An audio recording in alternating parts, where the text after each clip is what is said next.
Hello, everybody. Welcome back, or welcome to the Enough to Keep Going podcast. This is episode number 233 from March 17th, 2022. I'm your host, TomMeister99. This is our new format show. We'll run through the games we've been playing for the last week and sprinkle in some news stories here and there. But first, let me introduce you to our panel of co-hosts here tonight. We do have four, but unfortunately not Mr. Swissguard, but a new person that we got coming onto the show tonight. First up, Mr. DBQ Hams, how are you? How you doing? I'm good. I'm glad to have a guest here as well. So nice. Game Logic, how you doing tonight? I'm good. Long day, no nap, but here we go. Oh no! You get a nap? What? I know. Who naps? And last but not least, we have our guest here with us tonight, Mr. Brap. Brap, please tell us and the listeners a little bit about yourself, gaming habits, and such. We'll find out what you've been playing here in a few minutes, but let's find out who you are, what you like. Yeah, no, first of all, thank you for having me on. Really appreciate it. Excited to talk video games. So I have a little background on myself. I've been gaming for a very long time. 40 something, well, hold on. 40 years. Actually, 40 years this year. I started playing games when I was 5 with the Atari 2600. My dad went out to Circuit City. I'll never forget this. Went out to Circuit City, brought home the Atari 2600. And the rest is history. Space Invaders, Pac-Man, Pitfall. It's wild when I think of, that time of gaming. I mean, it was, when I think about it, like compared to now, it's amazing to see how much gaming has changed over the course of 40 years. I mean, visually speaking, and how popular it is. I mean, I think it was popular back then. I seem to remember many people, at least in my circle, had an Atari 2600. And the Pac-Mans and the Space Invaders and Asteroids and Pitfall, and I feel I'm probably missing a couple other ones. Right, but I mean, some of that was the popularity of the arcades themselves. Yes. Right? And yeah. the kind of the fact that arcade cabinets then were gas stations and restaurants, and you couldn't go anywhere around in early 80s without seeing video games in some capacity. Even if you didn't engage with them, you knew that they were present. Yeah, that's a great point. I mean, I do remember. I mean, they were like, your local 7-Eleven, there was a cabinet, right? And there was arcade. I remember there was a mall that I grew up close to. There was an arcade. There was a big arcade. So yeah, I mean, so that's how I started. And then, I never left. I just continued gaming, up until now. And I never thought, at 45, I'd be, gaming still. And I probably game more now than I ever have, which is kind of crazy. So right, like if you could tell our 10-year-old selves, like, don't worry, it gets better. Yeah, right. You rented that was terrible. When you checked out Back to the Future by LJN, now, yeah. So, and then so now it's really cool because I own everything now. I own all the platforms. Nice. I did dabble in PC gaming in the 90s and early 2000s, got out of that and then came back again. With Game Logic's help, actually, I ended up, I got a little bit of case of FOMO, and I said, I Game Logic will do that to you. Yeah. Yeah. Well, he sent me a picture of his PC that he just built with the RGBs, and I'm like, oh my God, I think it's a beauty. And I was like, I think I'm gonna get a PC. I'm not gonna wait to try to get a card, because who knows when I'm going to be able to get a card. And I just did a custom pre-built, and Game Logic made some recommendations, and I got this new PC, which is sitting right here. And but PC gaming is great. I absolutely love it. But like I said, I mean, I pretty much game on everything, and I just go wherever the games are. It's kind of where I go, and have kind of introduced gaming to my kids, and they like playing games now, which is kind of cool. Nice. Because I'm kind of seeing them grow up and experience gaming a little bit different than I did, per se. because we didn't have like handheld gaming per se, not until like I think the Game Boy, and then I think TurboGrafx had a the Turbo Express. Mm-hmm. Yeah, that thing, and I remember that thing used to eat batteries or something. Like it literally, we played for like that in the Game Gear, right? Like attach your TV tuner to it and 8 6C batteries and see your 2 hours. Exactly. So that's a little bit of just my gaming history, and that's and that my love for gaming is parlayed to hosting a podcast, which Game Logic has been on, a Basement Radio Arcade podcast, or BRAP, which I've been doing for 8 years now. Yeah, 8 years, and I can't believe I've been doing it that long. And what's really cool is that I've even had some industry guests on, which is kind of nice. Like had Greg Kasavin from Supergiant Games on. Big fan of Supergiant. Like they really make some great games, and had him on. We've had David Jaffe on. Dave Jaffe's a very outspoken individual, to say the least. We have Ryan McCaffrey on twice actually from IGN. Ryan's Ryan's great guy. We had who's it? I forget. I can't believe I'm drawing a blank. I forget his name now, from Digital Foundry. Not Richard Ledbetter, but who's the other guy? I'm drawing a blank. I can't believe I'm forgetting his name. That's right.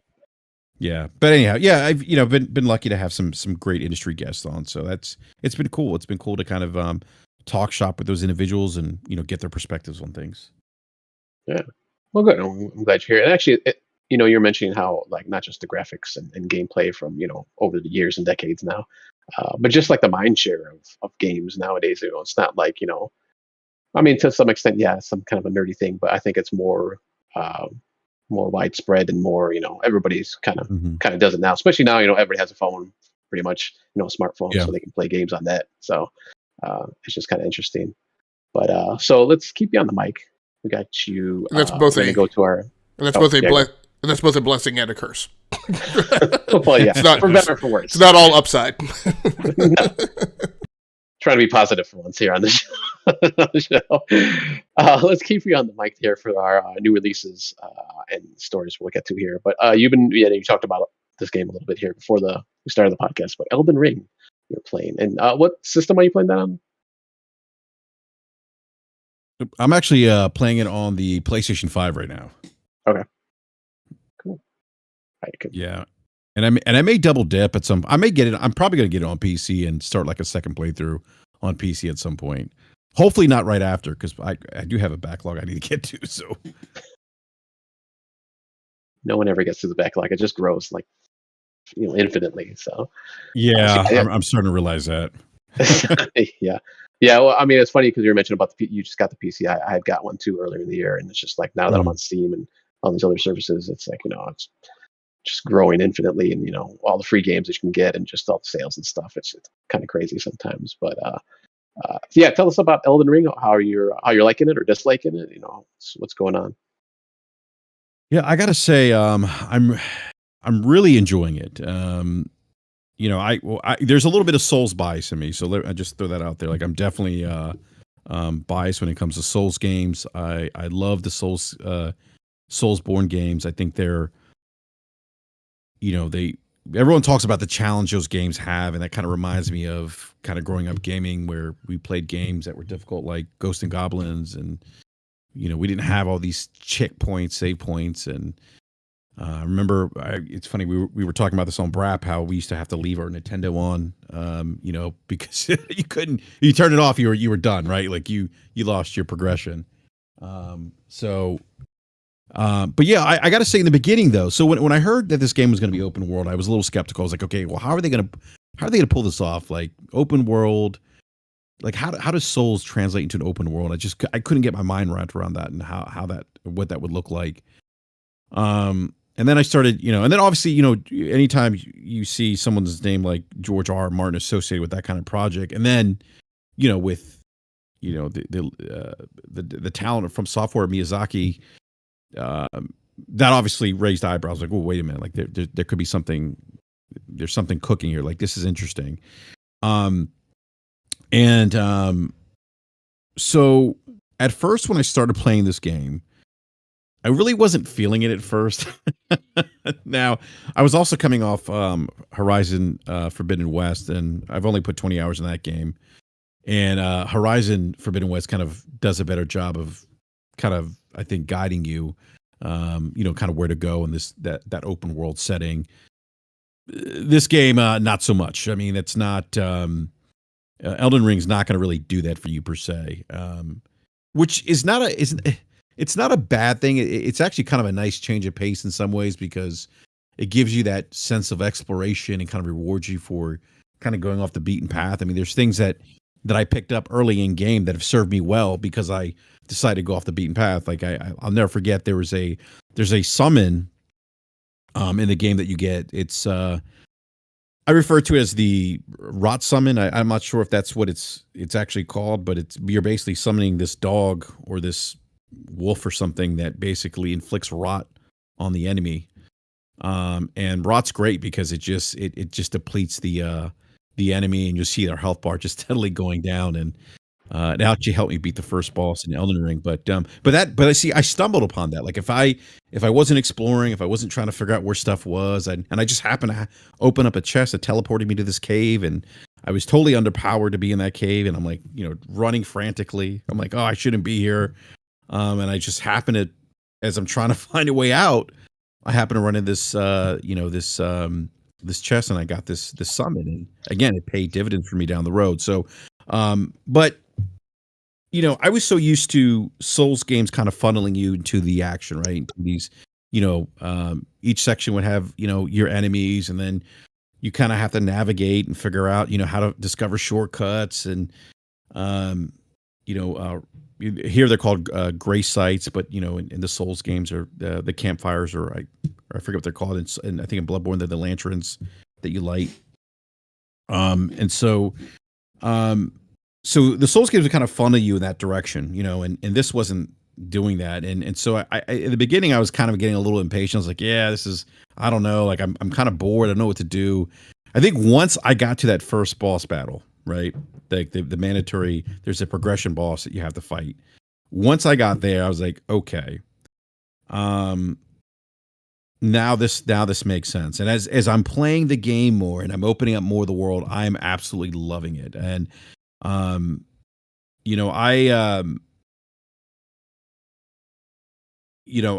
think what they've done with this game is they've taken the best of Souls in terms of the combat mechanics, the way you level up, the weapon variety is insane. I mean, it's just, and even not having maybe necessarily the map handhold you, maybe the way some other open world games do. It took me back a little bit to where, like when we used to play Legend of Zelda in the 80s, we used to have graph paper to map out the dungeons and stuff. So it gave that sense of nostalgia of doing that, and I actually would take notes with Elden Ring, like, oh, this person said, to go here or to do this, and I would take notes. Because I think like with something like, if I remember correctly, like Skyrim, I think they would actually save the dialogue or something. Is that Skyrim that did that? I don't remember. I feel like there was like an open world RPG game that you could kind of go back and reread the dialogue you've had with NPCs or something. I think it might have done that. But one thing about Elden Ring though, so I've seen that argument that it's unguided and it doesn't find you. But yeah, if you go to the Lights of Grace, they give off a homing beacon to where the next light of grace is. Like they do, yeah. But no one ever follows that though. And I don't get that. Like I have many things. Many detractions to take away from Elden Ring, but on that one case point where people have tried to cut the knees out from underneath Elden Ring, saying that it leaves them too unguided, I'm like, dude, just follow the light to the next light of grace. Now, that may not be the smartest way to proceed based on what's in between that light of grace and the next one, exactly. But there's absolutely a path laid out, and that path is actually reflected on the map as well. With clear visual indication, right, between the waypoints between and the rum lines between like 2 points. So that was a weird one, I thought, for people to take a swipe at Elden Ring over. Yeah, no, it does. You're right, and the thing is, like, it does. Like you'll see the light from the gray site. It literally, like, it's pointing upwards, right? And you basically follow that line. The thing is that people, just like a rainbow. Yeah, it's actually it's like it's exactly what it is. But people really don't pay attention. And myself, like I'm like, you know what? I don't want to follow that linear path right to the next gray site. I want to see, because there really is so much around you. And the really cool thing is that there's areas that you can explore that have like hidden dungeons. Like I literally randomly was rolling around. I don't know why I was doing this. I was rolling around by a cliffside and I happened to roll into a wall and the cave opened. I'm like that's like a 1 in a million. Like that. Like I would have never thought that would ever happen. Right? It just happened by chance. It was so weird. It was cool. I was like, holy shit. I was like, this is design amazing. or glitch. Design. Okay. Right. I mean, that is part of it. They're hidden locations. Yeah. Yeah. There's hidden doors and locations. And that's part of the excitement. And within those hidden doors, locations, there's obviously like rewards for exploration. There's items you can pick up, weapons or, spells or what they call the ashes of war, which are things that you can apply to your weapons. But yeah, it's so vast, and it's just so. It's really the world is massive, and I find myself not wanting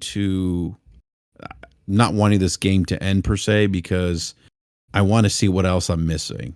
There's sense of exploration here in this game I haven't felt in a long time, or wanting to explore in an open world setting that I haven't felt in a long time.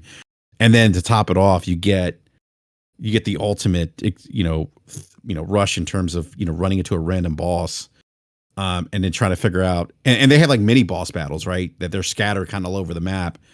Running into these mini bosses and just, fighting them.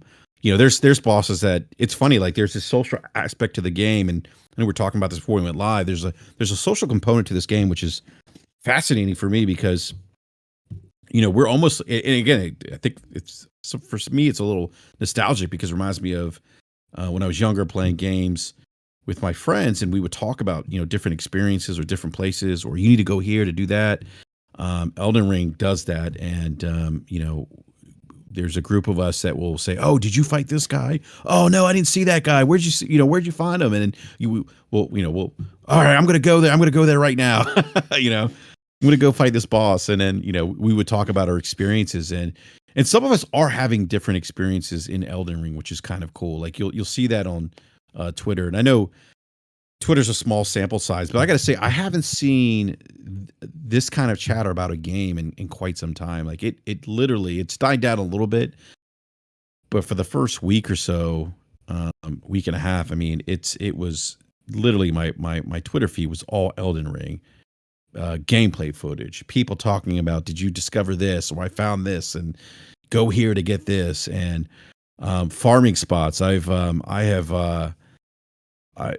That's one of the great things about this game is, and there's been other Souls games where you have farming spots, but this game has some really interesting farming locations to farm runes, and I probably spent a good couple hours farming runes to get to the point where my character in some levels now, with actually some recent boss battles, was probably a little bit overpowered, and that's because I spent so much time farming.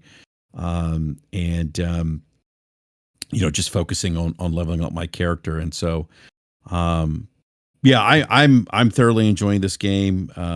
It's got some really great gameplay. It's got a nice leveling up system. There's a lot of items though, and that to me I'm still learning what all the items I picked up actually do. So there's a lot of opportunities to craft items, and I have a ton of weapons now, and I'm still trying to figure out, okay, well, what weapons do I use? What, based on my character build, what weapons scale the best? So there's definitely like a learning curve there. And I haven't put as much time into learning, everything as it relates to the weapons and how they scale and certain builds versus others. I always tend to go strength builds with Souls games. I feel like that's easiest for me to kind of stay focused. But there's definitely there's definitely, if you put time into it, like I've seen people put some really cool builds together and use some really cool weapons. And the magic items, the different spells look really cool in this game. I think that this game has just taken the Souls franchise to another stratosphere. Now, I do have some, as much as I praise the game, I do have some criticisms. This game is using, it's like they've reskinned assets from other Souls games, Sekiro, and just threw it into this world. And while I enjoy this game, I'm thinking there's a part of me that thinks, I want to see them do something a little bit different. Like there's only so many times I can fight demon looking bosses or bosses that have, 10 hands, right? And while some of those bosses look cool and how they behave and fight is awesome. I don't know. I want to see something different. I don't know. I mean, and not do that, but and not just asset reuse, right? Like, I mean, you and I have talked, like a certain amount of asset reuse is expected, and it's. I mean, it's what is done in software engineering, right? But part of the problem is I mean, it's not just asset reuse. It is like literally the entire model, right? Just with a different texture map put over it. And so it has the exact same attack mechanics. Now, again, that I can be a little forgiving of. I think one of my detractions is, and it's a detraction that sits in a pocket. None of these are summary subtractions where I say it's a bad game. But I'm not convinced that this is an entirely separate engine from Bloodborne. Like, I feel like, based on what I'm seeing, that I don't know that they've done much. I mean, I'm sure that they've done tweaks and improvements and overhauled sections, right? But I feel like what I'm seeing is that it's the exact same engine that they started off with Bloodborne that has continued through all of the games. Because when I look at the gameplay, I'm like, I was just playing Bloodborne a few weeks ago. I'm like, this looks mechanically like exactly the same. Yeah. And then is this, sorry, just real quick. Is this just on the next gen consoles, or is it on PS4 and Xbox One also? It's on current gen, last gen consoles too. Yeah. Oh, it is. Okay. So do you think that's maybe a reason because they had to think of that older system, or is it just like a small team, or it's laziness? I don't want to say laziness, but my cutting corners. My thing when I say that is it's again, it's not to say that it's a bad game. It's because I think part of my thing with this game, and I think this game is going to formulate almost the entirety of the conversation of games for 2022, because there's going to be so many things that are compared in the way we make evaluations of games against the lens that we put on Elden Ring. And the part about the engine puts this in the same light as my perspective on Forza Horizon 5, which was, I don't want to take anything away from what Playground Games accomplished, but the third outing that you're using an engine, I kind of have a certain expectation, right? And I think there's a question to be asked about review scores, where review scores on this game are very high, and I'm kind of like, okay, if you've used the same, I expect you to keep honing the tip of the spear, right?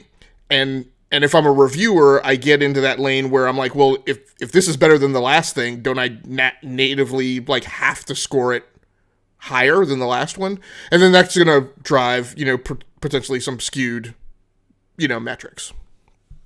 Yeah. No, I there's definitely, like you said, there's definitely reused assets here. I mean, like, to the point where, like, there's certain like animations, like enemy animations that I've noticed that are similar to like the Guardian Ape in Sekiro, right? I'm fighting this tall giant. I'm like, that's Guardian Ape. like it literally, I mean, obviously it wasn't like a one-on-one in terms of movement, but there was a certain cadence about this character that was very similar to Guardian Ape and Sekiro. So, I'm not saying that I have like Souls fatigue as much as I'd like them to maybe just do something a little bit different.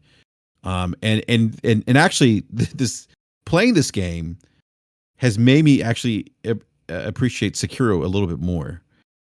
Because Sekiro was, in feudal Japan, different setting, didn't have that like dark, medieval, Dungeons and Dragons type, setting, and skeletons and people that shoot, venom at you, or, well, there's poison in Sekiro too, so I shouldn't say that they're not using similar things in Souls and Sekiro. They are, but I think Sekiro though was a different.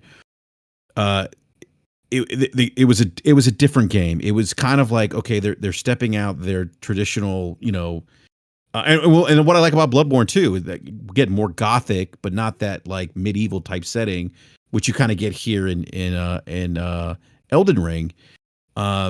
So I think for the next game, like whatever there is they're working on, and selfishly I'm hoping it's Bloodborne 2, but I don't think that's ever going to happen.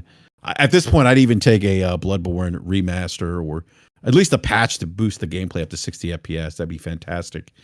But I would like them to maybe do something different, like maybe go a different route or different setting. Which just, again, I mean, if I think about Sekiro, and I was playing actually Sekiro a little bit before I jumped into Elden Ring. But it's definitely made me appreciate Sekiro a little bit more. Different lore. It just felt like a different game. Even the combat in Sekiro, like that posturing bar, like there was no rolling around in Sekiro, right? The way you can do that in Souls to kind of get away from enemy type. It forced you to kind of engage, bosses or, different enemies, because if you didn't, you were going to get punished for it. Right. And so, I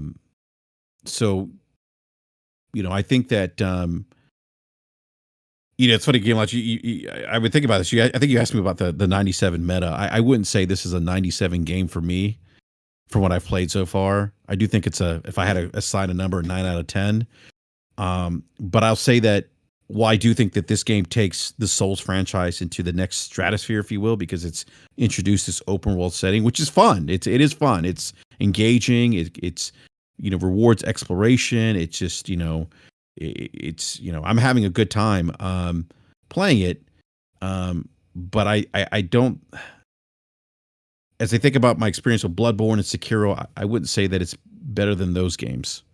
And I think I've said that, and some people have actually, kind of disagreed with me and said, "Oh, how can you say that? It's open world." I'm like, yeah, it is open world. That's great, but it's open world of more of the same, which, and I don't mean that as a bad thing, but it's just take Dark Souls 3 and just throwing it into an open world setting, and that's what Elden Ring is. Where Sekiro, I think, and Bloodborne are a little bit different in that regard. It's a little bit different settings and tone, I think. So, yeah, it's pretty reasonable to add in originality into that in terms of how things kind of measure and compare against each other. I have a question for both Brap and Game Logic. There's castles in this, right? That kind of play out more like the traditional Dark Souls. And yeah, how is that balance? Do you feel like there's enough that the balance there is good, or do you feel like talk about that in terms of, as somebody who's played through some of the other Souls, like, I'm curious on how that balance is. So, the castles, again, it's so everything is like, the castles are, depending on what castle you go to, again, it's the same kind of level design, same kind of atmosphere and darkness to it, as a Dark Souls type of game, as a Dark Souls game. Yeah, you're out of the open world and into a Dark Souls kind of path. And so I think that's the appeal of this game. Like it gives you two things, right? It gives you traditional Souls, and it gives you kind of open world Souls. It almost like with Sekiro. The one thing about Sekiro, I felt like it was kind of a little more wide open per se. Then, well, I shouldn't say that, because Souls 3 felt like that too. Maybe I felt like Sekiro was a little more open because it wasn't like dark all everywhere. It had a nice vibrant, color palette to it. Makes a difference. Yeah. Well, and one of the things I was going to, do you think people are confusing and intermixing the notions of open world with outdoor environment? I'm sorry, can you repeat that again? Do you think people are mixing their feelings about, grading this game higher or feeling better about this game because they're talking about it being open world, but what they're really talking about is the fact that there are outdoor environments? Because you can be open world, but still be largely inside and claustrophobic, right? And I think, I think that's what the emotional thing is that people are attaching to. They're going, it's open world, but what they're really happy about is like you having a chance to get into outdoor environments and see some sunshine and not be in this claustrophobic, like interior dungeon-like environment the entire time. Because even Bloodborne, while there were outdoor environments, it was still dark, dank, Victorian, like grungy. I still felt like I was in a dungeon the whole time. But correct me if I'm wrong. When I think of an open world game, there's choice of direction, a difference than an outdoor environment setting. And one of the things that seems to make Elden Ring unique within the Souls games is that you can maybe not necessarily pick and choose, but you have the ability to push on through and run past somebody or escape in a different way than you couldn't in kind of that claustrophobic Souls-like. Mm-hmm. And I don't disagree with you, but what's in my mind is hearkening back to when I was talking to you guys about Metro Exodus a few weeks ago. And while that game is a little more open world and you can pick and choose where you go, I recognize that my emotional response was based on being outdoors and not being underground in a tunnel in the metro with that mask on with an 80-degree FOV, right? Where I was constantly hearing things that I couldn't see, right? And player provenance definitely figures into it. I guess I feel like as a gamer, I know when I feel that, and that's what I'm responding to, and I can tell in these instances, like I can tell the difference, right, between like the matter of it being open world and player provenance for me is when you have, and Brad, you and I mentioned this right when I was talking about the pandemic, right? Anything that makes me feel like I'm Rick Grimes standing next to Daryl, folding the map out on the hood of the pickup truck, right? And trying to figure out where supplies are, that's my open world click, right? When I open up that map and I peruse it, Far Cry 5, when I talk to you guys about it, right? When I peruse it and I am strategically thinking through the entirety of my campaign and the next step in my campaign and how I'm going to progress and how I'm going to topple each of these geographic areas down like dominoes. Right. And how it makes sense to traverse that and where I'm feeding into it, that emotion of that. Hey, one of the things I want out of my experience is I don't want to follow the same pattern that everyone else is. Right. That's the player provenance piece of it. The part where I'm like, again, I'm thinking about FOV. I'm thinking about it's not dark. I'm thinking about the danger aspect, right? Because part of the Elden Ring, part of the Dark Souls thing is, and this is the part that's soul crushing to me, is that constant fear, right?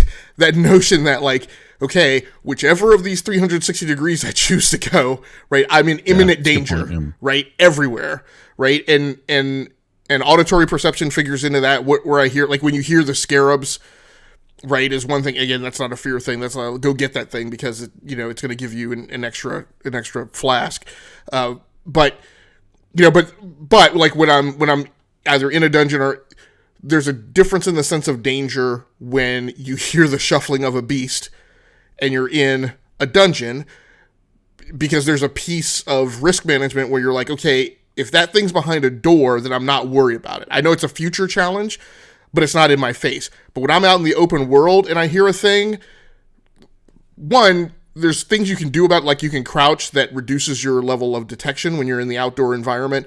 But then also, there's also an understanding that it's unimpeded in getting to you, most likely. And then again, you go in, then you convert over into that player provenance, right, modality where you're thinking about, okay, which direction do I go to either engage this thing or avoid it? So I feel it's two different dynamics. They have their pluses and minuses and how they make you feel.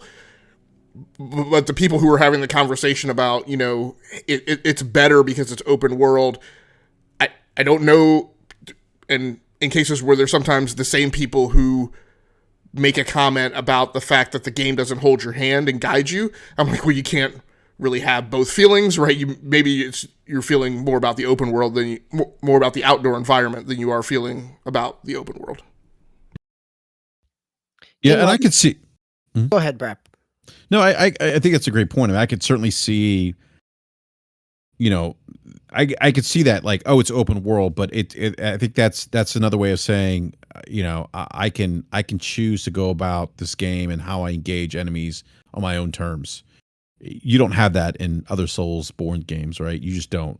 You're funneled, and this game, and I think that for me, at least for me too, that is the beauty of this game. I don't have to go in. I can go grind. I can go, do other things. I can go level up. I can go collect new armor sets. Try to find new weapons. I can kind of do this on my own time. I'm not being funneled all the time and kind of looking over my shoulder. It's not this tense moment. And it's funny because I said this in the beginning, like that not having that tense moment kind of bothered me in the beginning and made me think, I'm not sure if I'm going to like this, right? But once I started opening up the world and I figured out, okay, I can have kind of these regular engagements, but I don't have to if I don't want to. That's kind of when things started clicking for me. But I do think it's that though, that people are kind of like, hey, wait a minute, like I can, I don't have to, like, I'm not forced to go down this hallway. I don't have to do that anymore. And I think that's why, and I'm seeing this on social media too. There's a lot of people that didn't play Souls because of the reputation that are actually enjoying this game. And I think it's because of that. They're not, they can kind of enjoy the game at their own pace. They don't have to. They can go in, and you could literally go in. You could grind runes, and you can level up your character. And you decide to go into a certain part of the map, you can literally go in there and just wreck shop. And I think that's that's not always the case per se with Souls games. So I think that's. I've heard people use the word like it's more inviting. It's a more inviting game. But I think it's because of that. It's not. It's because you're outside. You're not in that dark, dingy corridor or castle, whatever it is. You don't feel trapped per se. And I think that's part of the appeal. To the bosses every time. Yeah, no, you're really not. You're not. You're not pushed to the bosses. At least I don't think at all. Really, I mean, I haven't felt like if I've encountered a boss, it's because sometimes the mini bosses it's by accident through exploration. But you can run. You don't have to. You're not stuck per se. But yeah, like for me, like I have definitely I have encountered bosses or fought bosses when I wanted to, right? When I felt like, okay, I'm ready. I got the weapons I want. I feel like my character's where I want it to be. I'm ready to go in and fight. Yeah. Game Logic, you played Bloodborne a little bit, right? Enough to kind of dabble in the systems. So I'm curious, you picked this up as well. Where's your take on it? Going back to what Brap said about this being potentially more inviting, or at least potentially a different kind of vector within this genre. How is it playing out for you? I don't have the same experience that Brap has where he's watched the evolution of the franchise, right, from beginning to end. I have the experience of Bloodborne, which I kind of think of as like my Dark Souls training wheels, right? And then, and now playing Elden Ring. And along both of those experiences, right, kind of coming at it as like, this is something that I don't want to do, that I feel obligated to do. So I will say, from what I've seen, and Brap and I have been in and around and observing a lot of the same conversations. Part of my feeling of like, I have detractions from the game from the game, but my detractions aren't sourced from and don't come from the same direction, right, that I see them coming from other people on social media. One of the things is you have to read, right? And that is a thing that this game demands and requires of you. And like I spent first of all, I haven't made a ton of progress for the amount of time that I've spent in the game, which is part of my thing. But But the first couple hours, I didn't make a ton of progress because I had to read. There are a ton of systems in this game in terms of how you progress your weapons, how you progress your own skills, how things are in the environment in terms of how you interpret them and engage with them, things to gain, things to avoid. And you have to read. They're not casual, shoulder shrug, hand wavy type of systems that you're accustomed to, at least for me, in seeing in other games. Now, that being said, in some of those cases, some of that understanding clicked a lot faster because they were things I had been exposed to in Bloodborne. Some of the combat, were things that, again, I had experienced in Bloodborne. Not saying that makes me better at it, but at least saying that, okay, at least when I'm going through this encounter and I'm losing, I get it. I understand, right? I understand I was thinking this enemy was one thing, but it's another thing, and I got to come at it like a different way. So there are things that I was exposed to in my training wheels playing Bloodborne, the small bit of Bloodborne that I played, that made this less of like just wackadoodle, right, game design that I just completely had no ability to comprehend. That being said, there are things in the social media take that I don't agree with, right? From people who are kind of ensconced in the Souls camp. One of the most prominent of which was, whether or not the game respects your time, and this notion of the lack of a pause button. I think part of my difference in the interpretation is, like I say about a lot of things, I think people are making a statement or asking a question, and what they're saying and what they're asking is not what's actually going on or what they actually mean, or there's a lack of understanding on their part, even though they're making the claim. There's part of the claim that the game respects your time because it gives you options to kind of have a pause button, right, by way of effect, or because the game gives you a lot of providence, right? And like you said, right, you can run around and not engage with things if you want to. One of my takes is there's a camp of people who say all you have to, for the people who want a pause button, they say all you have to do is blah, right? So from having been in hundreds of design conversations in and around and in charge of software engineers, let me tell you, one of the first things that I say is, if the words all you have to do is are coming out of your mouth, you're talking about a workaround. A workaround is not a feature, right? And it's not something that's deliberately implemented. It is a statement that you make. I don't want to say as an excuse, but it's the statement that you make that there is an alternative to you actually implementing a certain function, right? So it's specifically language that I don't allow to be used when I'm talking to people about implementing a fix, right? I know I said implement a fix, not just tell people that they can use a workaround. So there's not a pause feature, and Destiny 2 suffers from the same function, and I don't give Destiny 2 a pass, although I love playing Destiny 2. It's aggravating to me that Destiny 2, when you were playing it in single-player mode, and there's absolutely zero impact from having a pause button, doesn't give you a pause button. There are things like kids, right? There are things like just simply going to use the bathroom. Now, some people have this dialogue about, well, they didn't put a pause button in because they don't want you to be able to nerf the challenge. You can implement a pause button by modality, right? Destiny 2 has the no respawn area, right? So you can trial and error your way through other stuff and just respawn. But there's a certain point when you get to a certain challenge area where you can't do that, right? You lose, you start over. You could enable a pause button that is only available in certain areas and not available in others. That's a design choice that could have been made. Now, if the discussion is, yes, but then I'm doing a huge amount of effort for something that I'm only going to partially make available, that's an argument to have, right? But the notion that, well, all you have to do is do this workaround, that's not an answer to the question. Does the game respect your time? I feel like it doesn't, but I get that that's a deliberate and intentional implementation, right? In my mind, Elden Ring and lots of the other Souls games, part of the difference in why the game's not a good fit for everyone is that the game is demanding, and the game demands your full attention and your full focus. It's not something you can kick back and laze away, lounging with a beer on your couch, right? Elden Ring is a sit forward in your seat, leaned over, elbows on your knees, eyes tightly focused on the television type of game. And that's okay. That's deliberate. That's intentional. Same way I talked about Apex and the people who were clamoring for solo mode. And I'm like, that is not the architectural and design intent of that game. The team wants you to behave in a cooperative manner. So they're not implementing solo. Don't complain and call them lazy. It's not laziness. It's architectural and design intent. And there's the same deliberate architectural design intent around Elden Ring. And again, in it being demanding and asking all of your attention.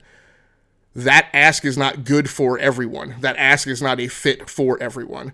And so, again, I feel like there are people who are in the Souls camp who say the game does respect your time. It gives you a lot of freedom. I'm like, no, that you're not, like you're answering. There's a question coming in from this vector and you're answering it from the other vector. You're not actually answering the question. The game does not respect your time in terms of you contributing anything less than 99.8%, right, of your focus and attention to it the entire time that you're there. And once you get to a light of grace and you hit quit game, then right, you can do other things, right? But the game demands all of you, right? And again, that's an okay choice. It's just a thing. And I think that's the thing that's going to figure into when we swirl around about, is it game of the year? Is it the best thing ever designed? You know, part of my thing of, you know, a good friend of mine was making a comparison between Kojima and Miyazaki today. And one of my feelings is that the Kojima has achieved a certain level because you guys are football fans. I go back to football. You're not really, to me, a proven championship Super Bowl football coach until you go to the Super Bowl and win with multiple quarterbacks. Right? Right. You go and you win with one quarterback that shows that you and one person synced up. You go and win with multiple quarterbacks that shows a different level of genius. Kojima has achieved. Joe Gibbs. Right. Bill Belichick, even though people say that they don't like him, the guy has done it. Bill Parcells. Kojima has achieved a certain thing because he's shown an ability to replicate a type of game intention and artistic quality with different teams in different settings under different business models, right? Metal Gear Solid and Death Stranding. Miyazaki and his team have done Souls, right? And they've done multiple iterations of it, but that is the box, right? And again, I have an expectation for certain degrees of perfection to be achieved within that given framework. The thing that I would need to see is kind of what Brap says, right? That's a team that needs to do something different. Guerrilla Games, right? Killzone, and then the graduation to Horizon Zero Dawn. That to me is an amazing team transformation, an amazing trajectory to follow, to have been building something in Killzone to build the Decima engine and then do Horizon Forbidden West, right? That through that whole lineage. So, there are some things. Well, everything I've seen and tonight, and I've heard you guys talk. This sounds like it's a game right up my alley. So much so that I just bought it. So I'll be playing that this weekend and this coming week. So, wait, did you buy it on PC or on Series X? No, Series X. Yeah. Okay, so Brap, help me out. Yeah. What's the performance issues that are going on with Series X? Because did the new patch correct some of that, or aren't there some concerns there? I don't know. I don't. So here's the thing. I think, Digital Foundry did their piece. I haven't. I think it's one of those situations with let's say PlayStation 5 Series X where maybe they're not getting close to the 60 FPS, right, on a consistent basis. But I don't think it's enough. And I could be wrong. I don't think it's enough for anyone to really notice it. I have heard on PC that people do. There's like that 1 second, like almost delay that happens. I think that's been patched out. But I'm not sure about how this recent patch has impacted performance. But I got to be honest, like before the game was released, people were clamoring about, I'm going to get it on PS4 because it's locked 60, and I'm like, and they're like, it dips to like 52, 55 or something on PlayStation 5. I'm like, I'm not gonna really notice that. I mean, like I know that because I have the frame rate counter on PC. When things drop 4 or 5 frames, it doesn't make that big of a difference. It's not anything that's noticeable per se, unless I'm Digital Foundry and I got the whatever tool they're using to they have the bar when they do their videos on the bottom of the screen and it shows the frame rate. Unless I'm not going to know. And even then, like I said, with the frame rate counter on PC, if it drops 4 or 5 frames, that's not a big deal to me. So I don't think the performance has been detrimental per se. It doesn't look like I could be wrong. Yeah, I've been looking it up here because I saw something a couple of days ago before the patch, and it really is simply just a slight change in loading times. So it is not anything that. Yeah. So I'm excited for you, Tao, because I'll be very curious to see how you take to this game. Yeah. So, like I said, everything I'm hearing so far, it sounds like I'm probably gonna enjoy it. Just open world. There's side missions. Anytime you give me any kind of game where I can do side quests, I'll just jump into all those like all day, every day. And then and and I don't know, like I guess this is one of the things I wanted to ask you. Like as far as like story, like from the beginning of the Souls games up until now, like has it been a big part of the game, or is it more of like, okay, it's kind of there, it's more about the gameplay and what you're doing within the game itself? There is a story there, but I think it's more about the gameplay. Yeah, like all Souls. I would agree. It's interesting. Yeah, it's interesting. Like there's definitely story and like other Souls games. I'm not following the story per se, right?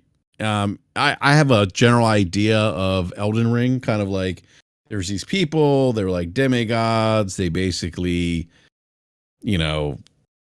I guess got power hungry, revolted, the ring broke, et cetera, right? Like I kind of get that, but I'm still trying to figure out, I'm still trying to figure out the entire story. And that's not uncommon. Like I feel like Sekiro actually, maybe there's the story for Sekiro actually made a little more sense to me than Dark Souls 3 or even Elden Ring. I was just at a party chat last night and I was talking to my buddy who's playing Elden Ring, and he's played like all the Souls games, platinum every Souls game, platinum Bloodborne. Dark Souls 3 is a really hard platinum. You platinum that's insane. I wouldn't do that. That's just too much. You talk about time, demanding your time. The DLC, to get the platinum is insane in Souls 3. Like I wouldn't. I just don't have the stomach for that. But we were joking around, like we were like, hey, you talk to this NPC, they kind of talk about things that happen, and you're like, well, how does that fit into the main story arc? And so yeah, it's definitely more about the gameplay. There's an interesting story there. I just don't know everything about that story yet.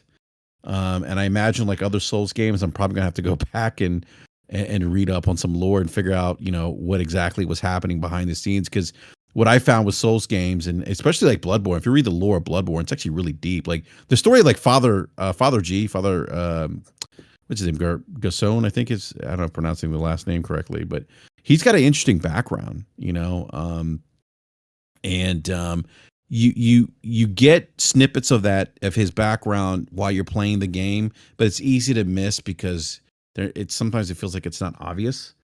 But when you go back and you read the lore about him or Bloodborne in general, it's actually a really interesting story.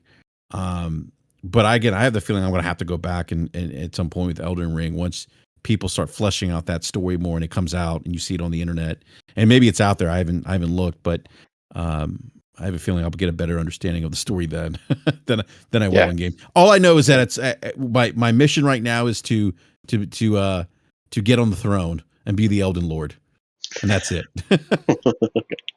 It's like 90%. It's like 90% mechanics and combat and 10% story. I mean, I don't know. Like, I'm about 6 hours into it. I think at this point, I can't remember when the last person I saw that actually talked to me was like the lady who showed up at the Light of Grace to tell me that, now she can start leveling me up when I bring runes back. Right. And then since then, I've just been like kind of working out in an expanding circle, before I go into the castle to face the first big boss. And like, there's zero story elements like along the way. Yeah. It's not going to be a Horizon Zero Dawn, Horizon Forbidden West type of narrative. No. definitely not. And, and it's interesting. Like I just did a quest with one of the NPCs. She's actually a side quest. Her name's Ranny the Witch, I think. And I'm like, well, Ranny, how do you fit into the story arc here? Because I'm like, who? And she does because she references some of the main bosses that I've fought already. But I'm like, how do you fit? Like, where did you come from? How do you fit into the story? And so there's things like that kind of, and they're interesting characters. They have kind of whatever they're. In her case, like she seems to have an interesting story. Again, I just don't know how that ties into the main story, and maybe I'll find out later on because she keeps hinting onto something about I got to go do something or I'll see you again, and I don't know. So yeah. But I will say that this game does have one of the coolest boss battles. It's almost like a raid boss in Radon, and Radon is probably one of the best Souls bosses I've encountered. I mean, you talk about just a badass. He can, use magic. He, somehow transforms himself into a comet, comes smashing down on you. He's got, I think he's got 2 broadswords or 1 broadsword, and he's just, he's a nasty boss. But it's a raid boss. Like he's meant to. Because you can actually summon NPCs to help you. So he's like the Souls raid boss, and it's just he's awesome. One of the more memorable boss battles of Souls games that I've encountered. Nice. Yeah, and for me, like as long as there's something to the game, like either gameplay or story, like I'll get into it. Like I've mentioned before with Hellblade. Hellblade for me was all about the story because the gameplay was pretty simplistic. You pretty much did the same thing on each fight. You had some puzzles here and there, but it was just the story that kind of brought me through. And then you have games like, like Just Cause or like Red Faction, where there's some kind of, hook to the games that brings me in. Like the story is like kind of a side thing for me. So, but yeah, I'm definitely going to jump into this one. Game Logic or DB, anything else on Elden Ring? Well, I've got 2. I know you had a story there. I've got 2 questions. I will now ask you the same question that people used to ask me. So, have you ever played a Souls game before? No, other than like I mentioned, and I mentioned this in the past too. I've just done like demos of I think the original Dark Souls back in the day, and I enjoyed what I played of it. Like I said before, I had so much that I was going on, and I just kind of fell off of it and didn't go back to it. So. But this being an open world, like I always gravitate to open world games, no matter what you're doing in it, even if it's something simplistic, like I'm going to talk about here in a little bit. The new game that I was playing, I just kind of always gravitate to that. And grinding, I don't mind grinding. I like grinding, and if it's if it's grinding, that I can power myself so much that I can just roll through people. That kind of makes me feel empowered. And I guess that's another question too. Are the enemies like set levels in each area, or do they level up with you? They're set levels. Okay. Yeah. So yeah, and it's and I'm at the point now. Like I said, my character's 147. So I'm pretty much I'm not having trouble per se with even some of the main bosses. Now that's also before the patch where they nerfed my mimic, who I obviously I'm going to summon him. Because if the mimic can get the enemy to aggro on him, and I can just come up behind and just smash away, I'm all for that. But they nerfed him. So but prior, it was I think I was only really having fits with the bosses. That's where most of the challenge was because I had leveled up so much. Now, in true Souls fashion, if you get caught in a corridor and there's multiple enemies, that's where things get a little dicey. It doesn't matter if what level you are. If you get caught and there's like 4 or 5 people around you, you're in a tight corner. That's when things get dicey in true Souls fashion. Doesn't happen a lot, but it happens. But I'm actually at a point now in the game where what people have said to me is, you're getting close to the end game here. I'm at the land of the giants, I think it's called, and you're definitely there. I came in there like, oh yeah, I'm going to wreck shop like I have with all the other levels. No, these enemies were using ice on me, and then I had to learn their movements and, and their pattern. And that's, that's the one thing I'll say this, that I love about the Souls games and this game, obviously, is that I love studying the boss movements and the enemy movements. Like there's something to that I don't get from any other game. Like it's really, really unique. For me, it is because each boss is different. Their movement's different. I love just kind of sitting back and I will sit back and actually watch them. It's almost like a dance. I always say that. I always like Souls games are like a dance, right? You're watching the boss move, you're learning their movement, their cadence, and sometimes they surprise you. Like you'll think you'll have their movement, their pattern down, and they'll do something. It's like, whoa, wait a minute, he didn't do that before. Yeah. Where did that come from? And it totally throws you off, right? That's the beauty of those games. The couple things I'd say, and again, this is not like to try to dissuade you from playing the game. I would just, to set expectations, I guess what I would say, and this has been part of my takeaways from the last couple of days, it's a different kind of grind, right? There's a Destiny 2 type of grind. There's a type of grind where you're doing things to progress and you are getting things done. Then there's the type of grind that is just doing a thing over and over and over again.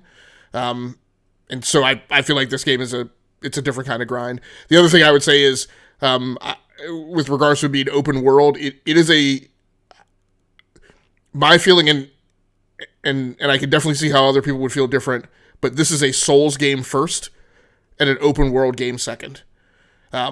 So I just perspectives. I think both of you made the wrong choice by not playing on PC. I would definitely, corroborate, what DBQ was saying and Brap was saying. I am playing on PC. I have enabled the frame counter and I have sat there and watched it. On PC, people who say it plays at a locked 60 on a console. I don't believe that there's any such thing as a locked frame rate with 0 frame rate variance. So I don't think that's a technical reality. But I would say just the same thing that Brap said, when I have seen the frame rate counter dip, into the, 55s, which during live gameplay, that's about as much variance as I see between about 53 and 60 frames per second. And I'm playing on a 6700 XT for a video card. I would not know except for the fact that I have the frame rate counter enabled, right? And I look at it periodically. And the one question I wanted to ask you, Brett, so you talked about rune farming. Is Gatefront Ruins in front of Limegrave a rune farm? Because I'm trying to understand. It seemed like the descriptions I've seen of rune farms were far less difficult, right? They were almost gimmies, and I want to make sure I set expectations to whether or not rune farms are just combat areas that you can go into without facing a boss, or at least, at most like a low-level mini-boss, or are rune farms just actually like I saw the description of people say, like, the one that they observed where the enemies were just killing themselves and they would just run in and get the runes.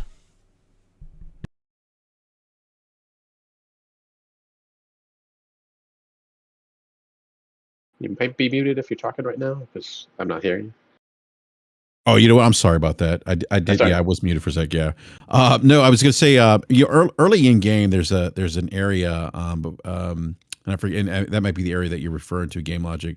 There's an encampment there of enemies, and you go back there, and you just kill them, and you'll get like items from them. You'll get like early weapons that you'll use early on in game. Now, later on in the game, though, there's actually rune farms where you don't have to engage in any enemy, and actually one of the more popular ones.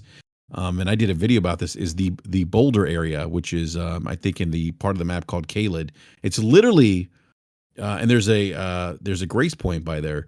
It's literally just going on your horse, running down a hill, and you'll see like a light kind of flicker behind you, and that's letting you know there's this big boulder that's right behind you rolling down, and you kind of on your horse kind of make a U-turn, and so that the boulder follows you and falls off a hill. And it gives you like, I forget how much it is. I think like 1,800 runes, right? You go back to the grace point up the hill. You rest, come back, rinse and repeat, and you're just farming. And it's the easiest way. And there's actually like a mini boss cheese there too, where you can get like 40,000 runes easily. You just wait till nighttime, go to the bridge. You'll see the guy there. He's dressed in like dark armor. He's on top of a horse, and there's actually a poison area that you just basically take your horse, have him aggro you. You go up the hill, he gets poisoned, he dies. You don't even have to fight him. So there's those farms, and you'll see people there. Like if you're playing online, you'll see like the ghost images of people in that area doing the same thing. So that's where if I had to do it over again, I probably will. I would just trek over to Kayla because I know where it's at now on the map, and just start farming the boulder farm. Now later on in game, there's another farming area, and I gotta say they've been very generous. And I was worried with this patch that they were going to patch the farming here, but some of the farming, like the area that I'm at now, there's a boss there that you can actually cheese, because cheesing is part of the Souls games. There's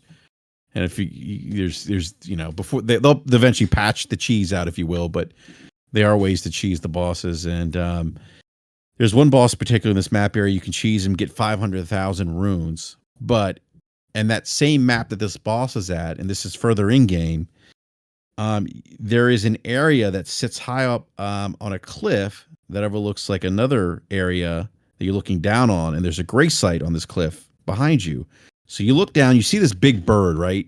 You take your arrow, you shoot the bird, and the bird reacts and basically just flies off the cliff.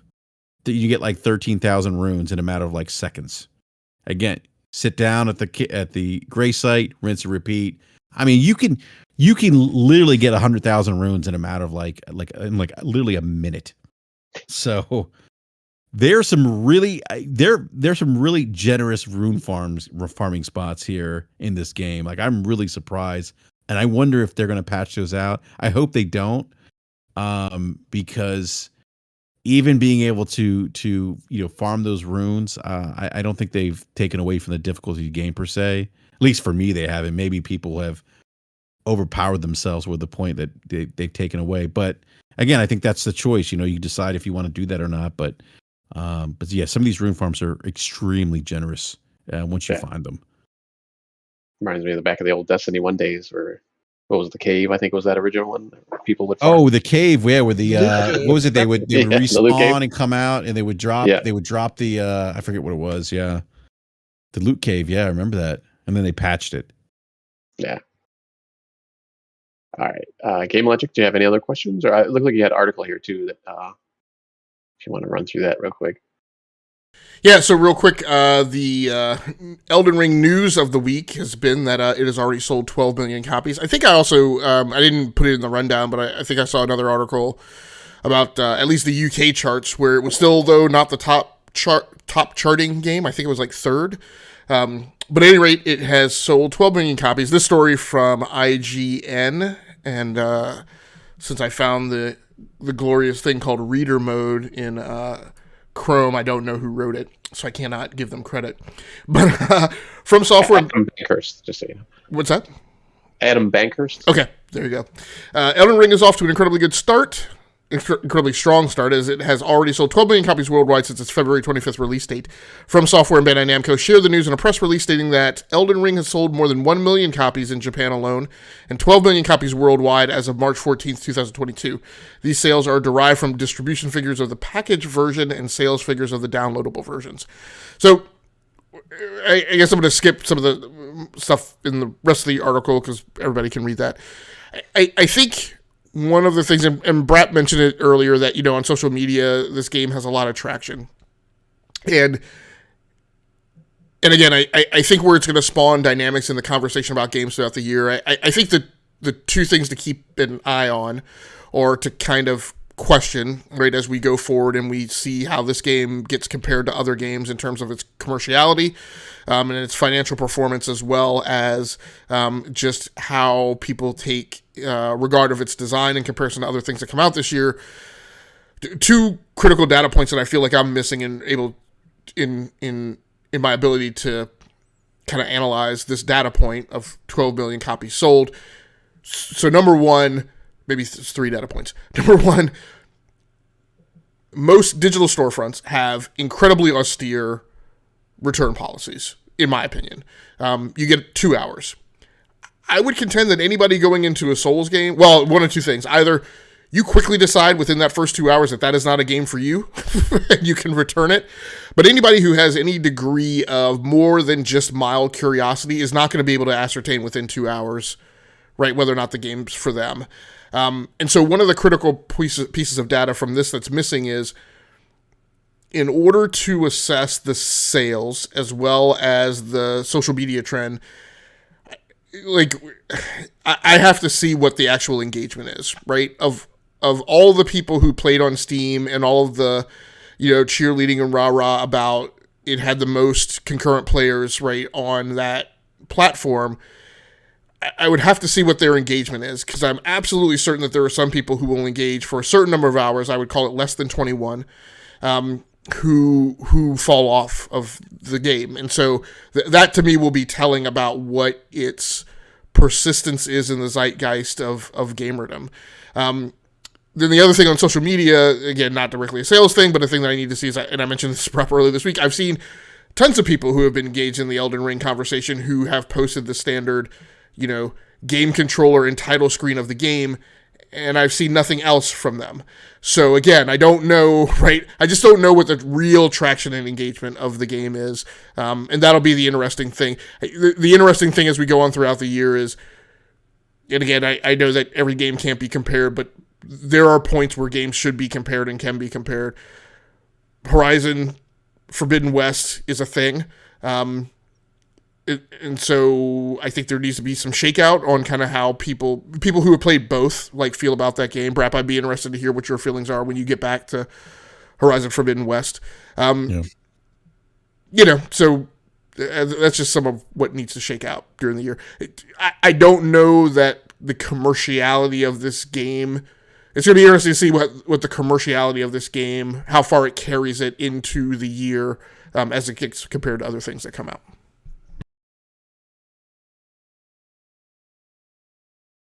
All right. Any comments on the 12 million or anything Game Logic was talking about?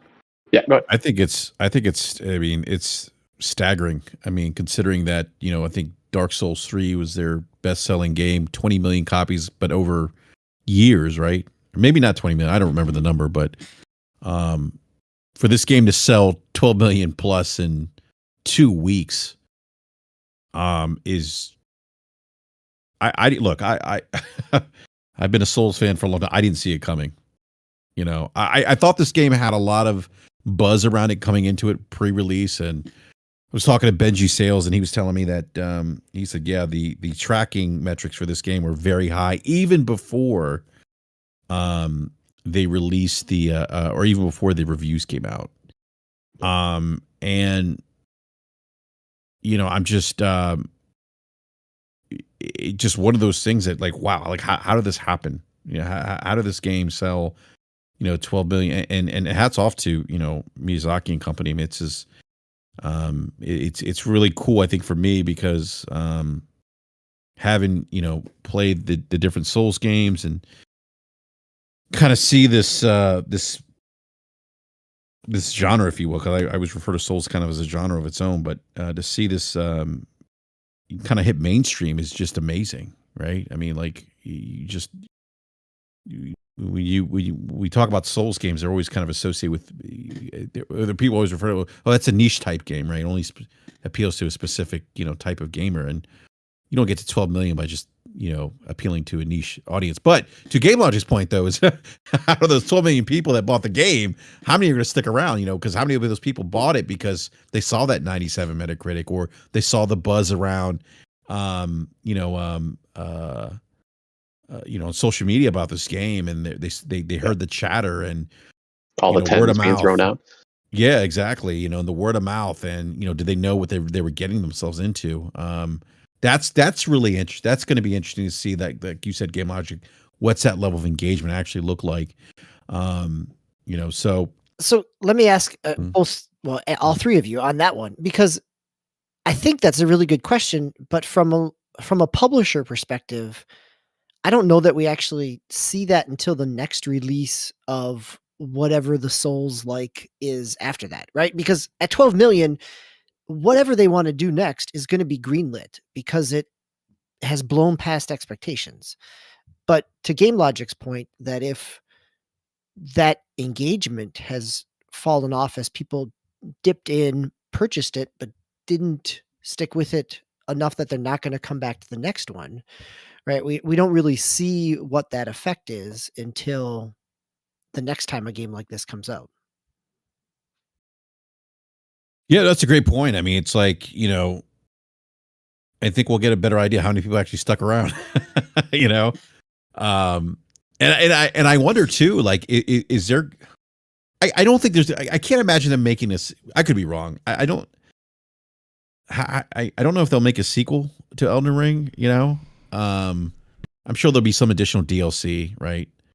But I think that's probably where I think we'll get an idea of, you know, the drop off, or how many people actually stuck around. Yeah, that's a good point, Brad. I think that's with the DLC model there. Yeah. Yeah. Let me just read you guys some sobering comments. Oh. Uh-oh. Within 12 hours after its release, the game had over 1 million concurrent players on Steam, higher than the number seen for Elden Ring. The PlayStation 4 version of Cyberpunk 2077 sold an estimated 104,600 physical copies during its debut week in Japan, making it the second highest selling retail game of the week in the country. As of 20 December 2020, the game sold over 13 million copies worldwide. It had the biggest digital game launch of all time, selling 10.2 million digital units and grossing $609 million in digital sales as of 31 December 2020. But my cautionary tale is just for the people who who might extrapolate the commercial success, is that does not always translate to where a game lands and winds up. Obviously, Elden Ring is not the Cyberpunk story. However, my point is that 12 million units sold is not necessarily causality that's indicative of where this thing lands. And as Brap said, right, people talked about Halo, right, about the number of people who supposedly played the game. Now, again, this is a skew because people don't understand how where that data comes from and what drives it. You know, talked about the number of people who played Halo Infinite versus the number of people who completed the single player campaign. That number was skewed, but I think, like, as I said, with that game, a valid take on that data, right, as it's applicable to its numbers, right, meaning the number of people who actually played the single player campaign versus the number of people who completed it. I'm saying the same thing with regards to Elden Ring. That would be more indicative of the actual game's performance and corroborating, right, any, you know, whatever the intention would be to further that property. Miyazaki and I think the president of Bandai Namco in the last article said that the interesting thing is that the Elden Ring property is not, the plan for that is not just this initial release. It is a world building endeavor. And so I feel like what they're saying is that it's going to be more than just one drop of DLC. I don't know exactly how big it's going to go. I don't know if it converts over to something near and more akin to kind of episodic content. But I feel like there's some big drive and intent behind Elden Ring. So it'll be interesting to see how that turns out. Do they use the word metaverse? I feel like that's a popular word these days. Well, along those lines too. I was going to say along those lines, I mean, they could be talking about like other media too, like shows or comics or, you know, whatever. Like, you never know nowadays, since that kind of seems to splinter off with everything, you know, a Netflix show or something, because that seems to be popular nowadays too. Yeah. All right. DB, you've got a new game that you've been playing. I do, but I am going to proportionally talk about it as long as the price point is compared to Elden Ring and our conversation over the last. Yeah. I mean, right? I don't mean that. I mean that in a snarky, kind of sarcastic way. Like, it's only $7. This is a $7 game. We don't need to spend a whole lot of time on it, but so this is Royal Frontier. It is by Wobbly Games, published by Rakia. They do a lot of pixel indie games. Slay the Spire mixed with Mario RPG combat. So Slay the Spire kind of roguelike layout in terms of navigating across the map and going from node to node. Sometimes there's a treasure, sometimes there's a boss, sometimes there's a question mark. But then when you get to the battles, it is Mario and Luigi Superstar Slugger or Superstar Saga or Paper Mario, where you've got turn-based RPG battles with a timed button press in terms of doing an extra bit of damage or a little bit of block. If that sounds like you're interested in it, I skipped lunch one day and purchased this game at $7, right? I mean, I talk about Bug Fables. That was one of my hidden gems a couple years ago. I think there's, I'm trying to think of what other ones. Iconfall, Echo Generation from last year. I like that type of combat. So the nice thing about this, I'm not quite sure the balance is there in terms of some of the damage, and the blocking isn't, it came out yesterday. There's a patch that'll come eventually. Maybe they'll fix some of that. It is, but if you ever have found that, let's say, a Paper Mario RPG is a little too exposition heavy and talkative, and you would just like to play a battle, this is nice. I can jump in, play around, maybe get through the first major boss, get into this, the second board, and put it down. Come back again. It's a run-based game. So Royal Frontier, it's out on actually everything at this point. $6.99. So there we go. Proportionally talking about it. I'm not sure if you saw the chat, but Brap has to drop, so I just want to say thanks a lot for sitting in, and I don't know, Tal, I'll let you say whatever outro you have for him as the host. No, I was going to say the same thing. I saw it when DB was talking. Thanks for coming on the show, and hopefully maybe you can jump back on one day. Yeah, no, look, I had a blast. It's always nice talking, video games. As Game Logic has seen on Twitter, the conversation is not always video games. So it's even with podcasts, it's refreshing. It's nice to talk video games, strictly video games, and not speculating what pants Phil Spencer is going to be wearing this week. So it was great to have you here, Brap. I appreciate your perspective, and thanks for coming. No, absolutely. No, thank you for having me on. I'd love to come back again, and love to have you gentlemen on, Brap as well. But definitely appreciate the time. Thank you again. I'll catch you guys later. All right. Yep. Thanks. Yep, see you. All right. So did you buy it on the Switch just because it was on sale, or was that the reasoning? I bought it on. I mean, it wasn't on sale. That was just the actual price. Okay. Yeah, came out yesterday. It's the launch price. I bought it on Switch because it feels like it's a perfect kind of like sit down on the couch. Something else is on TV. You're doing a little bit of this. It's an easy pick up and play. Nice. Well, I'm going to jump to mine just real quick because mine is like super quick, even more quick than yours. So that's Yonder, the Cloud Catcher Chronicles, which I bought on Steam. That was on sale. I was just kind of flipping through like the sales of the day and the week, and I saw that one. And it's an open world. Speaking of open world adventure game. You can craft, you can farm, you can do some building and stuff like that. I literally played like 15 minutes of this game, but kind of on the other spectrum from Elden Ring, where it's kind of this dark, darker atmosphere. This is kind of a more light, literally, because you got this little ball of light, or that's like I think it's like part your map and kind of part you're going to use this kind of crystal thing later down the road that kind of follows you and that you can use. So it's a lot of bright colors and kind of more of a cartoonish look to it. Almost kind of like a Wind Waker, I guess, aesthetic to the game.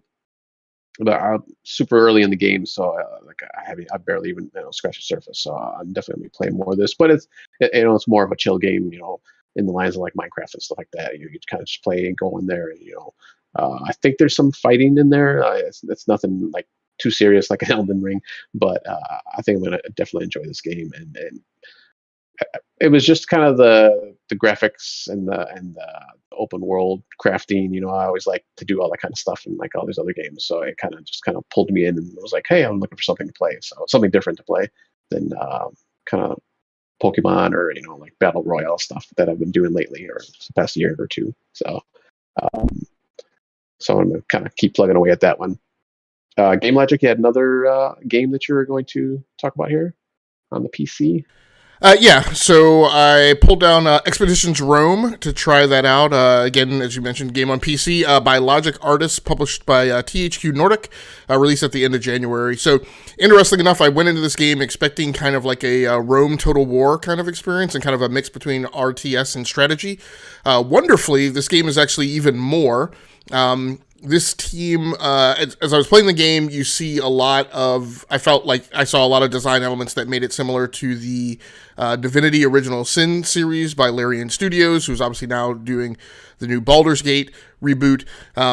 And as I read into it some more after my gameplay sessions, I found out that there was a very good reason why, and that is because the Logic Artists were a support studio for Larian Studios while they were working on, I think it's called Divinity No Heroes or Fallen Heroes or something like that. That game is currently on hold, but they're a studio that has worked with Larian before, which would explain why you see so much of similar design in Expeditions Rome. It's the third game in a franchise that I think includes Expeditions Conquistadors and maybe Expeditions Vikings, but it has a mode where you're going in that's kind of like a squad-based, tactical, turn-based kind of RPG, where you go in with a squad of 4 or 5 people kind of into covert situations where it's just, the 4 or 5 of you against a relatively small force trying to achieve some very, precision tactical objectives.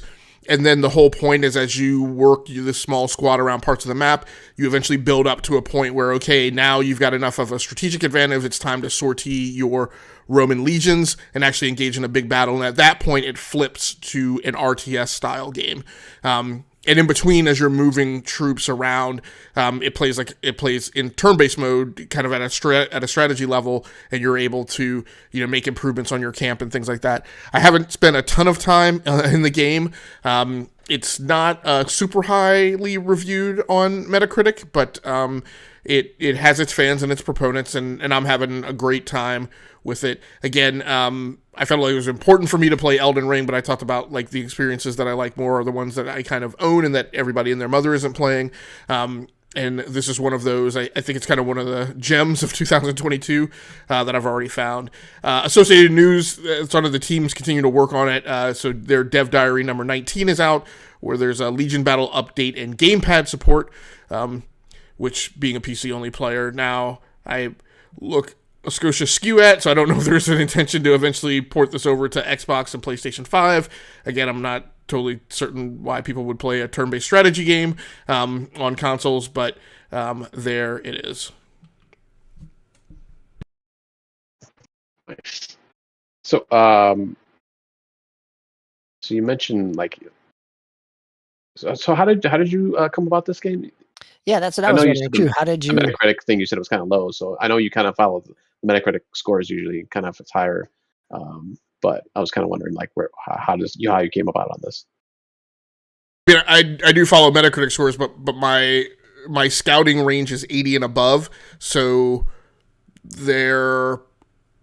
a lot of people, their strategy is following Metacritic, but they only play what's on the front page. So I keep a persistent search, constantly farming, everything that's out that falls in that 80 and above range, and so that's how I discovered it. Okay, cool. And it's a little easier to discover now when you're only searching on one platform, right? Instead of 5. Yeah, that's true. It narrows it down a bit. All right, let's. All right, any other questions, DB, on Expeditions? All right, let's jump over to what else we've been playing lately. And actually, DB, I'm going to start with you because you have one of these games that I'm actually pretty interested in, which is the first one here, Tunic. But if you want to talk about the other one first, that's fine.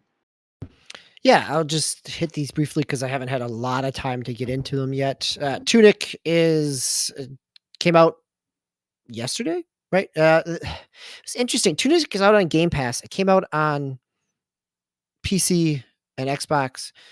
Initially, it was messaged that it was going to be a Game Pass game, and then you had the either the publisher or the developer come out in January and say that it wasn't going to be. And to yesterday, it came out on Game Pass. So there was some confusion around it. So Tunic is, I've talked about the demo before back last summer. It's very appropriate after our Elden Ring conversation that it has been kind of compared in its Legend of Zelda kind of 16, the 16-bit, 8-bit overworld combined with some Souls-like combat. So there is some timing, some recognition of patterns. It is a beautiful kind of diorama, cartoony, kind of soft palette of colors with some sharp edges that you're a little fox on your quest, and it does feel like a Zelda game, but that combat has certainly some timing, some punishingness to it, and there's some, in Zelda fashion, there's some puzzles. You're moving around, you're unlocking things. It's got a lot of charm. I'm really enjoying it, but again, I've only had a little bit of time to dabble into it, so I'll definitely play some more. The other one was also out on Game Pass yesterday. It is Paradise Killer. Paradise Killer has been out since the fall of 2020, out on PC. Switch had it. It's been in my Switch wish list for a while. Kaizen Gameworks is the developer. It is a semi-visual novel and 3D exploration. That it's a first-person game. You're moving around this kind of island of kind of anime gods to some degree, with everybody having their eternal, but there's a murder mystery, and so you are going around and interviewing people. The characterizations are really well done, even if they're a little elaborate and extreme. But one of the really interesting hooks about the game is that, unlike other visual novels where there's a correct answer, like in the murder mystery, you can accuse anybody. You may not have enough evidence for the judge to find them guilty, but there's not like a necessary linear path that you can kind of approach it in a variety of different ways. So this was on my kind of radar for a while. So picking it up on Game Pass was nice and easy. Nice. Yeah, I never heard of Paradise Killer before. So yeah, I was just looking at some of the videos just now. Yeah, it looked pretty interesting. Kind of how you kind of go from each kind of game style. So yeah, Tunic was. I remember that. Man, what was that, like 4 years ago? At least, maybe a little bit longer, when they first showed it off. 17 might have been first showed. I think 19 is when it was on the E3 showcase for Xbox. Okay. Yeah, I know it's been a while. So, and I know like every year, like people were like, "Oh, what happened to that?" The Zelda-like game. So yeah, it's interesting that, and I had saw this too, that it was kind of have like Souls-like elements to it. So it'll be interesting to kind of play Elden Ring and then go back and play this and see like the contrast or the comparisons on it. So, Game Logic, any comments or questions on either game? Nope, not tonight. Oh, okay. And then I don't know if you wanted to run through the indie show quest they had. I say for the sake of time, let's not worry about it, because they're all going to come out eventually. So we'll talk about them when they come out. All right, cool. All right, so I'll jump into mine real quick. The only other game really that I've been playing is Pokemon Arceus still on the Switch. I actually got to been kind of rolling through the main story, so I got to the third kind of boss-ish Pokemon that you got to fight. So I was able to beat him or her, and kind of get past that. So I'm kind of trekking along through the story now. And that fight was pretty much like the first one, where you kind of in this somewhat kind of biggish area where you kind of just like you have to dodge the attacks of the Pokemon as the trainer, and kind of hit it with this. I think it's like a balm they called it or something. It basically kind of wears it down, and that's how you kind of bring down the energy. And then every once in a while it'll kind of stop, and you can fight it with a regular Pokemon and just do like a regular battle. So I was going through that. So it kind of so far the two of the battles have been like that, and then the second one I had done, or the second one that I came upon, was just like a regular Pokemon battle. Like, hey, here, defeat this guy. And I thought it was going to be like that again, but it was just like a regular battle. So I just kind of rolled through that guy, kind of a bear type Pokemon. But yep, still running through it and enjoying it. And Game Logic, I know you had posted on the Discord about some freebies that are coming. I don't know if they've already released or not. I didn't get to read the article. I just kind of read the quick blurb there on the title. So I'll definitely have to jump in and get that stuff. So Game Logic, go to you for I think the final game here. Play some more Plane Simulator. Yeah, so before I made the switch over to starting to play Elden Ring, I was playing XPlane 11 on the PC. I talked about this, I think, a week ago. Having a blast. Again, the game's been out for about 5 years now by the developer Laminar Research, who is also currently working on XPlane 12, which I think will be out this year. Lots of community engagement in their development path on that. They're alpha flighting it, no pun intended, with actual pilots who are also players of XPlane 11. So should be pretty interesting. Nice. And in the design of this game, the difference, there are some interesting differences between it and Microsoft Flight Simulator. This is a little more barren, and there's an expectation for a lot of kind of community created content around it. It doesn't come packed with like 19 liveries per airframe like Microsoft Flight Simulator does. In fact, I joined xplane.org, a forum where, a lot of people kind of grassroots develop things for this game. And that's where I had to get liveries for my Beechcraft Barton 58, which is what I've been flying this week. But really hit the books hard on it because it's a big learning curve transition from flight training, which I really enjoyed in this game in comparison to Microsoft Flight Simulator's training, to getting out into the kind of the real world and really starting to fly the sim. Because now, in training, you're just using one airframe. But now if you're going to try out different airframes, every airframe has different avionics. Everyone has a different method of building a flight plan and submitting a flight plan. There's a lot more here. I enjoy Microsoft. I love flight planning in Microsoft Flight Simulator, but that is a lot more user-friendly than this is. You do your flight planning. You can do things outside the game engine to bring flight plans in, but the native organic method to do it is to do it in the aircraft, which means you have to use like the GPS head unit, which means that is not an x86 WYSIWYG drag and drop kind of interface. So again, I really had to hit the books to find like the XPlane 11 manual for the G530 Magellan GPS unit and figure out, and there's YouTube videos on this stuff who people claim that, are very good. Again, if that person's not doing a YouTube video for the airframe you're flying, it may be of completely zero value. So I just had to go off and read the PDF.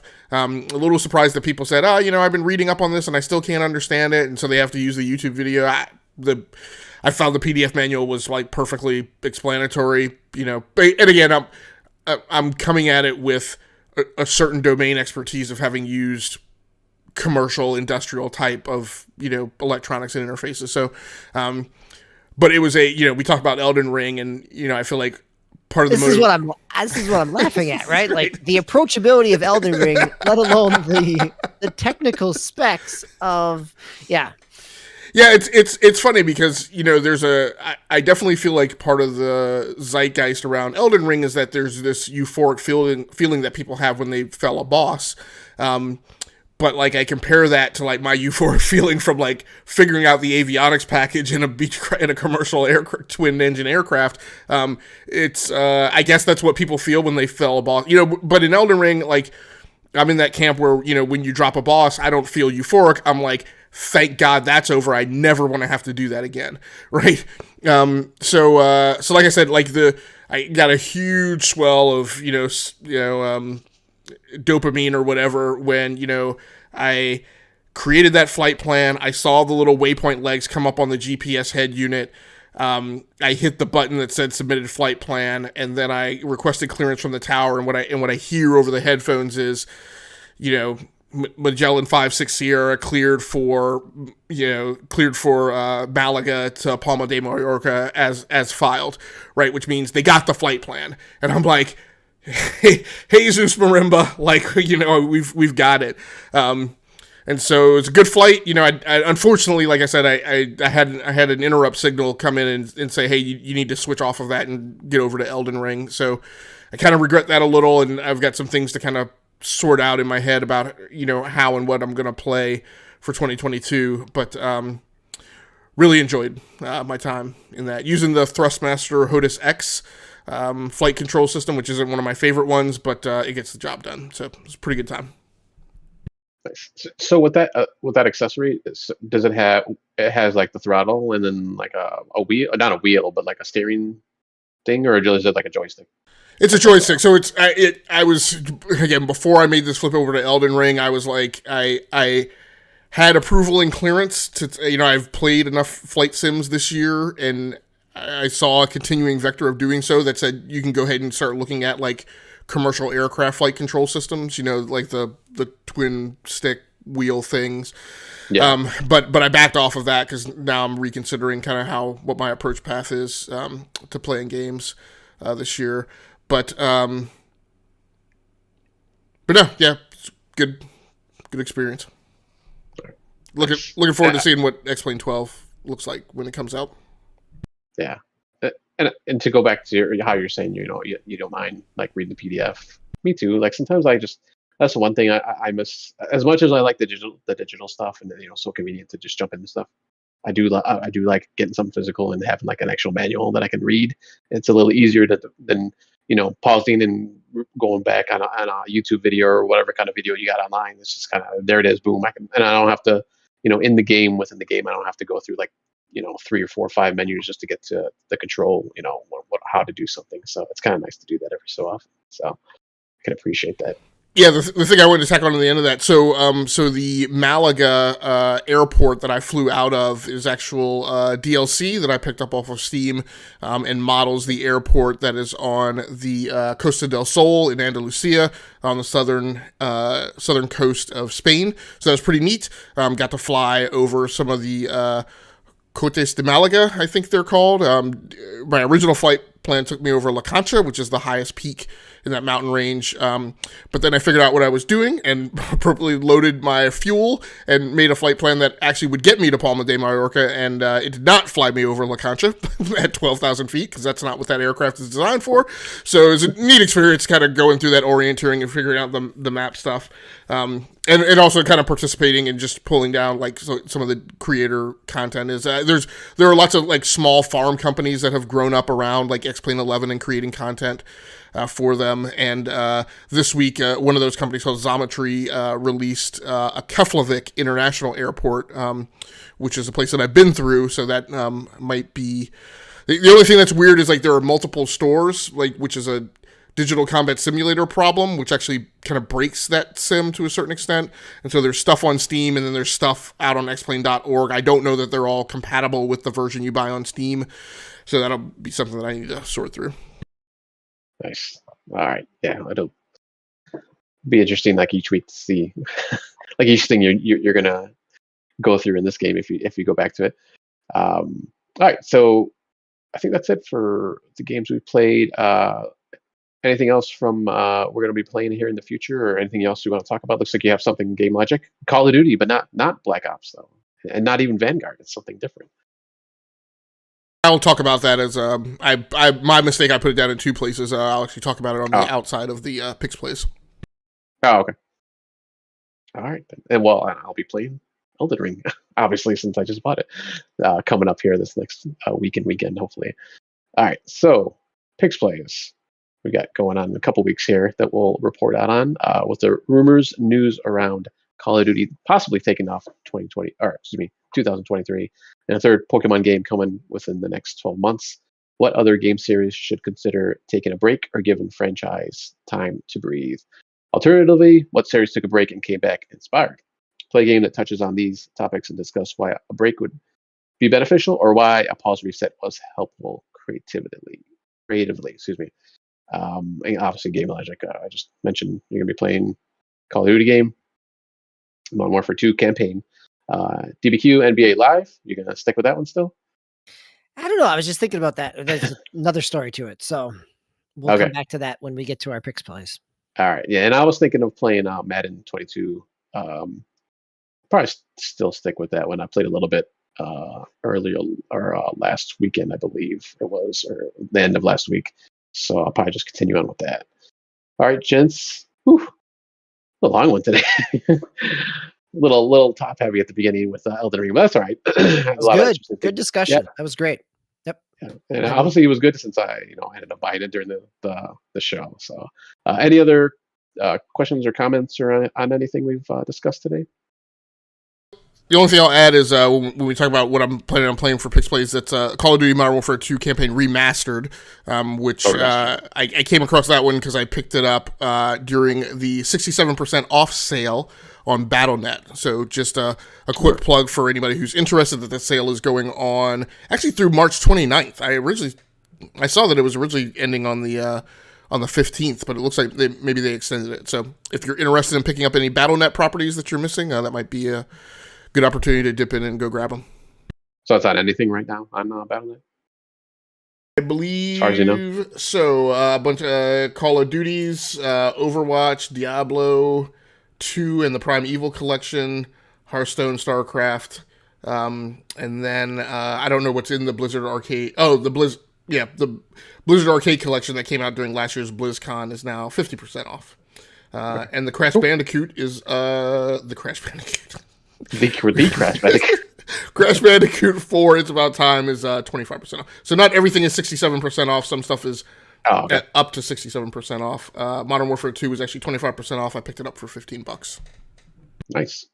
All right, gentlemen. It was a great show. Good show. Nice discussion there of Elden Ring and just everything that we've been playing lately.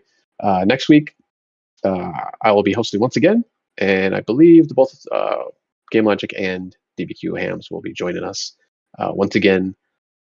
Thank you, Brap, for coming on the show and joining us tonight. It was great to have you. DB, thank you. Game Logic, thank you. I am TileMaster99. Thanks to everybody for watching. Take care of yourselves out there and play those games. There's a lot of them coming out every day and every week and every month. So you got plenty of choices out there.